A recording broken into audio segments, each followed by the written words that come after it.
right, good afternoon, good folks. It's high noon. Not my typical time of going live. It's normally 8:30 a.m. But as I shared this morning, I had some adulting things to do. So, yeah, we are going live. I hope that all is blessed and well. Hello, welcome in. You may be watching this at a later date and time on YouTube. So if you are, thank you for being here, no matter what time it is, afternoon, evening, morning, whatever. I'm grateful for you. Please hit the like, share, subscribe button, share it with a friend if it resonates with you. You can also, just doing a little housekeeping here as I always do, you know I gotta get the vibe right. So, Little Palo Santo, you can check out the self-care store in the information section or at the link in my bio. I have lots of products for your self-care, body butters, body scrubs, beauty sprays, even energy clearing tools like this one.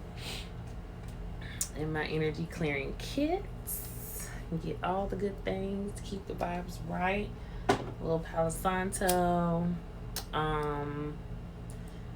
pink salt lamps, a little bit of everything. So just check that out whenever you can. Shop where you are loved. That is the motto. And so yes, like I said, just getting started a little bit later than normal. You can also come and check me out at Essential Aesthetics and Laser in Charlotte, North Carolina. That is where I do all my beauty things. This new shirt, good things come to those who double cleanse. I love this shirt. Yes, Essential Aesthetics and Laser. I do facials, gua sha massage, laser hair removal, chemical peels, you name it. We do it and we will get you right. So yes, come and check me out there. And last but not least, you can definitely sign up for my email list on my website so that you can stay updated on all the good things that I have going on, the specials, the tips, the blog, all of it. It's a much easier way to stay updated with all of this. So, anywho, the last 2 weeks, I have not had a chance to chat with y'all. Or share any of my thoughts. The first week, I think I was taking my dad to a doctor's appointment. And then the next week, which was last week, I had to pick up some shifts at work. So I was there, all week long, which I'm normally just there on the weekends, which was cool. But all is well. Sis has been busy. Sis is getting her coin, okay? Also, on the YouTube channel, I started a new series called Beautiful Conversations. If you haven't seen that yet, hoping to get the second episode up by the end of this week. So just make sure that you are following and staying up to date with everything. I'm chatting on this first episode. I'm chatting with Ashley Looper. She is a makeup artist that she and I started out in the game at the same time. And so it's just chat between beauty professionals and those in healthcare, just shooting the shit. I love to conversate. And so like minds, getting up there and chatting. And then we share some tips as well. So just want you guys to meet some of the people that I know, people who are really dope, all that good stuff. So anywho, let's get on into the conversation. So Mother's Day is this weekend. And in my last conversation, I talked about some less explored layers of motherhood and really felt like we may need to do like more than one conversation about this. More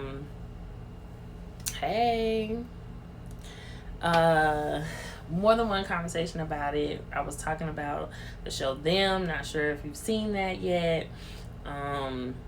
but just like, especially for Black women, just taking in some of the trauma, everything that we have been through, and then how at the, people are influencing young lives, and how much this really has an impact on, motherhood. So anyway, if you didn't see that conversation, you can still check that out. It's in my IGTV or on YouTube. And so I'm just saying, yeah, Mother's Day is coming along. It's really triggering for a lot of people. Some people just enjoy it and it's great. Let me just say, because a lot of times we talk about privilege in so many ways. If you have a wonderful relationship with your mother, you are privileged. let me just say that. I talk to women every day, all different types of women in my life, women I know, women I don't, and it's very common for mothers and daughters to have strained relationships. So there's nothing wrong with that. Let me just go ahead and kind of put that out there too, that disclaimer, kind of normalize it. And so, I just want to say that I'm not picking any particular side. I'm not picking on mothers in any particular way. Just trying to, again, have a deeper conversation and be able to explore, just some deeper layers, because I think that holidays, again, can just be triggering in general when you come from broken families or, a situation that may not just be ideal. Just so many dynamics, that people are healing from and dealing with. And so I just want to kind of create a safe space to conversate about all of that. Let me also say that I believe that motherhood is a divine gift. I think that children are amazingly beautiful. I truly do. I truly, truly do. I think it is a gift that, that is from God. That if I am a believer myself, God creates in the womb. Sometimes there are not the most ideal circumstances to that, but all in all, I believe that it is a gift, and that children, are a gift. So I know that what I posted yesterday, I just want to say I wasn't taking any sides on it. It is to provoke the deeper conversation. So, at the end she says fucking kids. I love kids. I think they're great. Though I don't have any of my own. So anyway, I do believe that motherhood is a divine gift. I do think that children are amazingly beautiful. However, I don't think that one constitutes the other. There are lots of amazing mothers with children who, are a little shaky. There are lots of amazing children, with mothers who are a little shaky. So that gift, can be a blessing and a burden to many. And that's just keeping it all the way 100. So yeah, I was saying that yesterday I posted this video of sis, I think it's Jasmine's garden, and she is stirring the pot.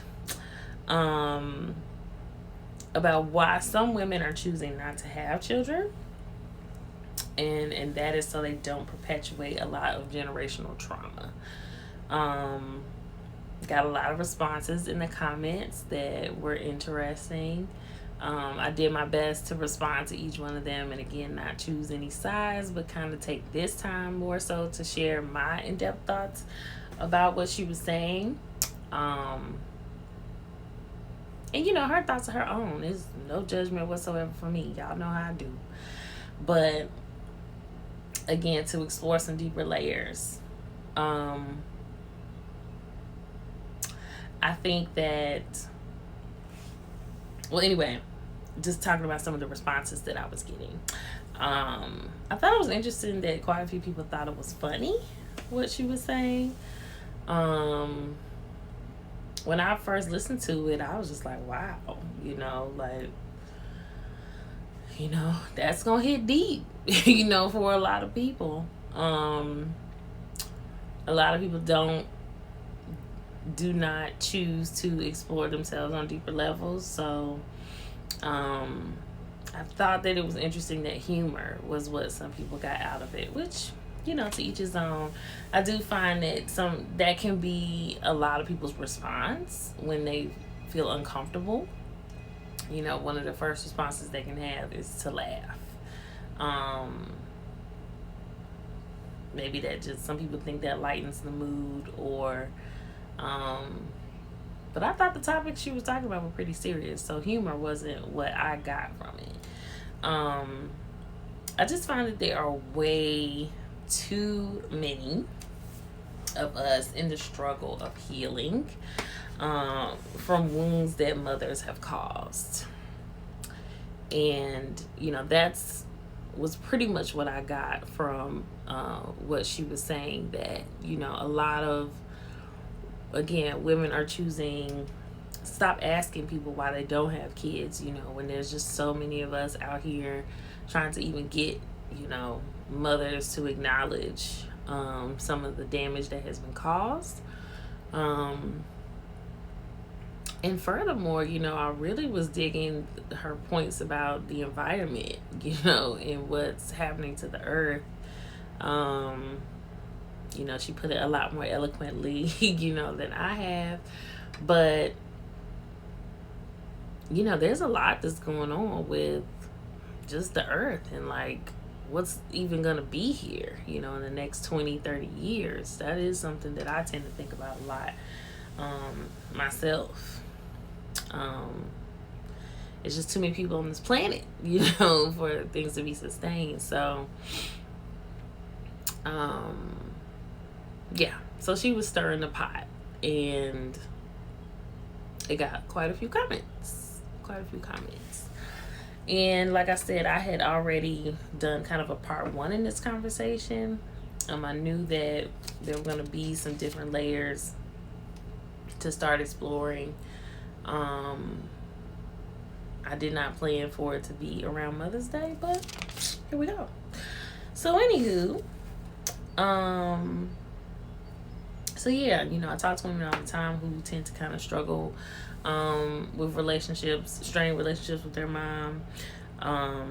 Some of us are just really never going to get that accountability, closure, especially at my age. You know, I just turned 40. A lot of people have lost parents, or their parents are just older, very set in their ways. I know that definitely is the case with me. So I've learned to accept, you know, that there's just certain levels of accountability that I don't think that I will ever see.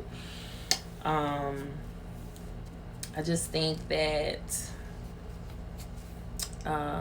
we need more space to acknowledge imperfection in motherhood. That is not shaming. That's not shaming at all.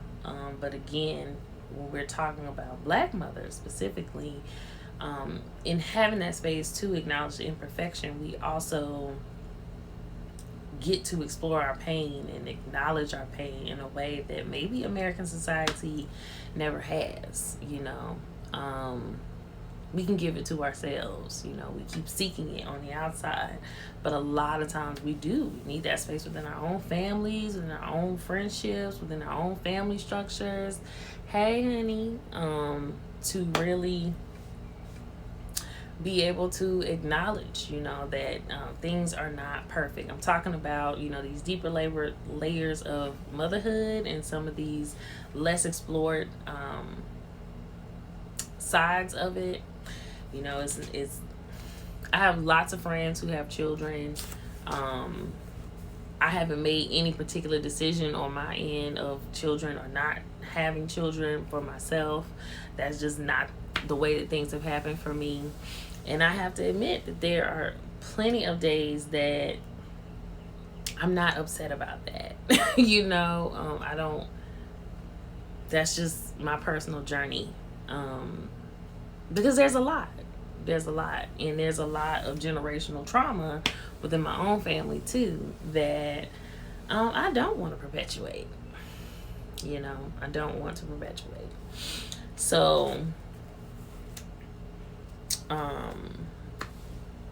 This young lady, what she's saying is pretty on point.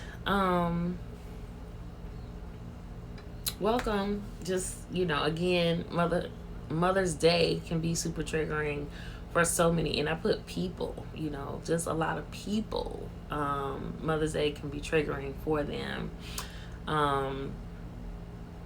We've got people who have lost mothers. We've got people who have, lost children. We've got, especially, this is COVID time. Welcome, everybody. Come on in. This is COVID time.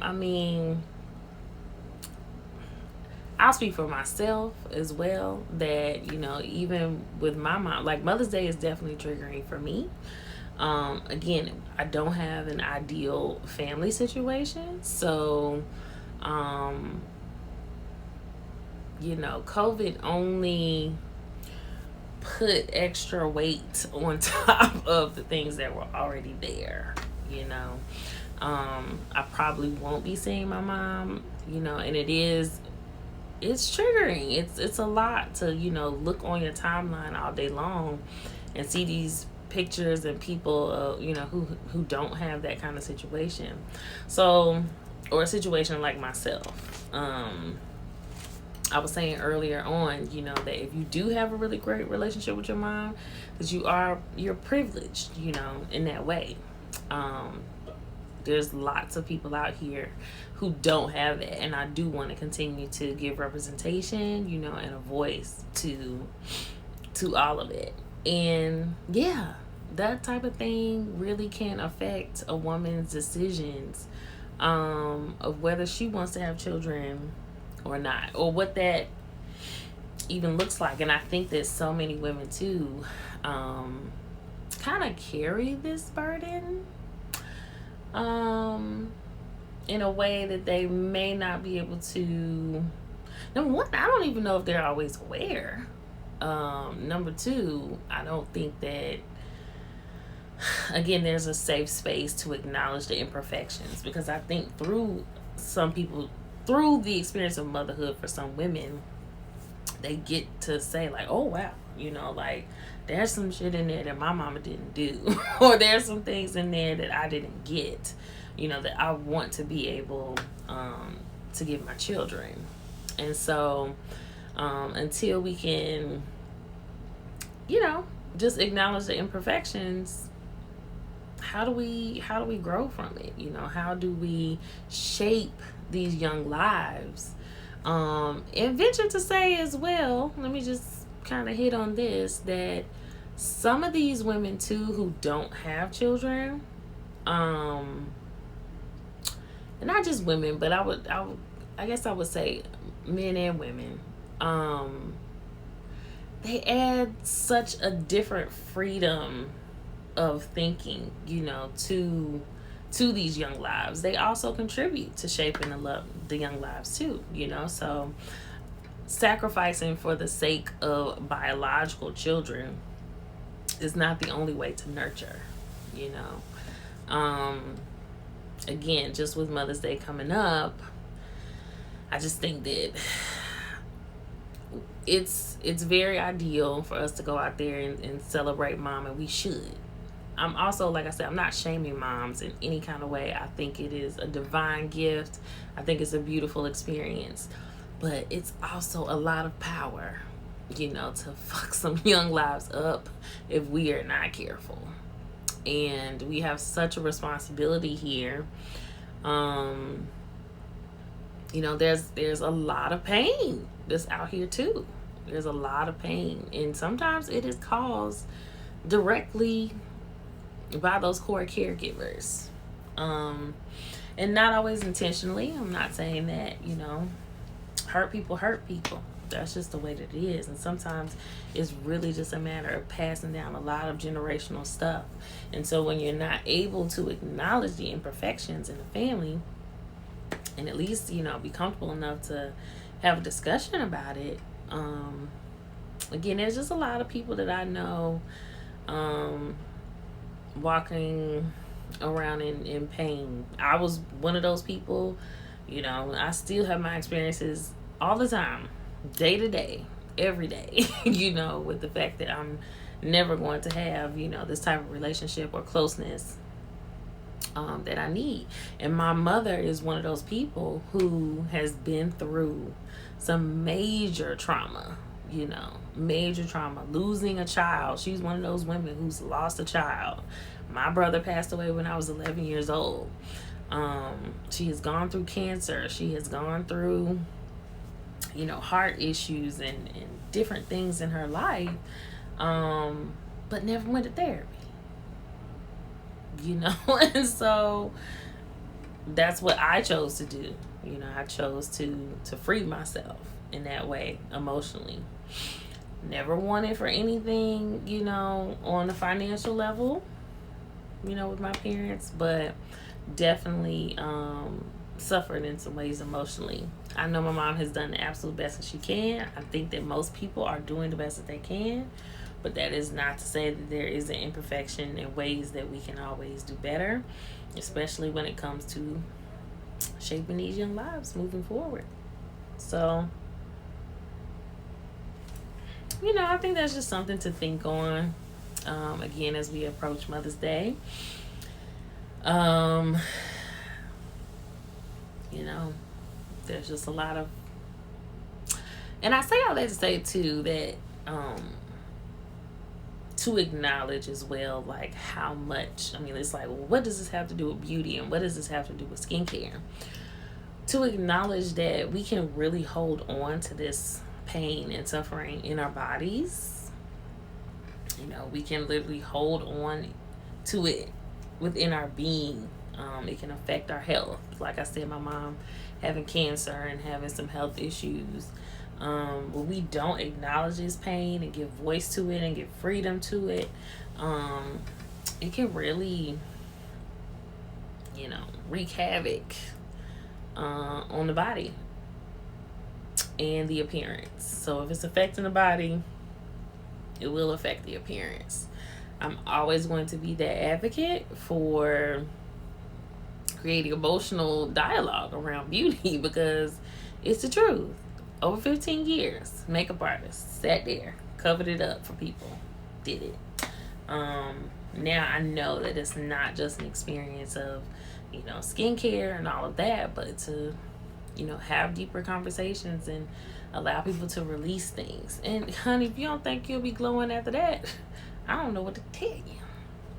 So anyway, so let's make sure that we send love, you know, this Mother's Day. Let's send love to those who have lost mothers, those who have never experienced biological mothers, those who have miscarried children, those who have been separated from their children, those in strained relationships with their mothers, you know, those who are trying to have children, those who have lost children, those who don't want children. It doesn't mean that they're still not mothering in ways, you know, but that's why I said that, you know, sacrificing for the sake of biological children is not the only way to nurture. There are people who are mothering children who aren't their own. There are women who are contributing to the lives and shaping young people, teachers. There's so many ways, you know. So it's also not an entitlement, you know. It's a gift. Motherhood is a gift. It really is. So I'm going to share my wild thought of the day. It says, if at some point you don't meet a part of yourself that you don't like, that is a key indication that you are not doing the work that you think you are. It's more than cutting other people off and finding new people who don't know the old you. Doing the work will definitely come to a point where you have to look in the mirror and come to terms with your shadows. Only then can you intensify your light. And so, yeah, like that goes for mothers as well, you know, being able to acknowledge the shadows within that experience, you know. Of course, you know, I celebrate all my women. I celebrate especially black women, you know, but those with the divine gift and those with these amazingly beautiful children and these who are shaping lives, you know, I commend you. But in doing so, you know, it's all about accountability as well. Holding all of us accountable for being our best selves, being the best that we can for each other, and especially in shaping the future. Because when we get to be my parents' age, you know, we want to have put some things out here that are going to help us. You know, it's like, help you help yourself. You know, like, these children are going to be the ones making the decisions. And so that's why we owe it to ourselves to heal. We owe it to ourselves to have deeper conversations, to ask ourselves, you know, and to acknowledge, you know, these parts that we're not only amazing, but, you know, the not so amazing stuff too, you know. Like I said, you know, it's a lot of power in motherhood too. We can take them all the way up, we can take you all the way down. It's a lot. It's a lot. Sometimes too much, and it's okay to say that too. It's okay to say that too. So, you know, shouts out to the women who decided, you know, they're not ready, or you know, just may not choose to take that biological journey. Whatever you want to do, be free. Be free. Just be happy, man. You know, even if the world is going to hell in a handbasket and the the environment, let's live each day like it's the last, you know. So, anywho, again, if you're watching this on YouTube at a later date and time, I welcome you to join the live conversation. Normally here on Tuesdays at 8:30 a.m. God willing, this morning was just a little different, so I'm here at 12 noon, but we got it done for the sake of consistency, Lord. So, if you are here and you haven't checked out my YouTube, it's at the link in my bio. Please like, share, subscribe. You're welcome to do that. I will see y'all next Tuesday, God willing. I hope that you all continue to have an amazing day, and I will see you next time. Peace.